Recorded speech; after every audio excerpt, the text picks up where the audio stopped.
कोणाकोणाला आवडतात कांदे पोहे खायला, तर आज आपण बघणार आहोत कांदे पोहे. त्यासाठी घ्यायचे आहेत पोहे. त्याला पाण्यातून स्वच्छ धुवून झाल्यावरती ते थोडेसे नितळून ठेवायचे आहेत 2-3 मिनिटांसाठी. नितळून झाल्यावरती त्यासाठी लागणारे साहित्य आहे कांदा, मिरची, कढीपत्ता, कोथिंबीर आणि थोडेसे शेंगदाणे. सर्वप्रथम कढई घेतली. कढईमध्ये तेल घेतले. तेल गरम झाल्यावरती त्याच्यामध्ये शेंगदाणे टाकून ते परतले. जिरे, मोहरी, मिरची, कढीपत्ता आणि वरून कांदा टाकला. कांदा गुलाबी होईपर्यंत त्याला परतत राहायचे आहे. गुलाबी झाल्यावरती त्यामध्ये थोडीशी हळद आणि मीठ एकत्र टाकले.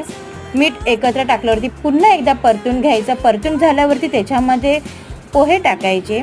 पोहे टाकून झाले की परत एकदा परतायचं आहे. थोडंसं झाकण ठेवून 5 मिनिटापर्यंत वाफ द्यायची आहे. वाफ देऊन झाले की कोथिंबीर टाकायची आहे आणि तयार झाले आहेत आपले कांदे.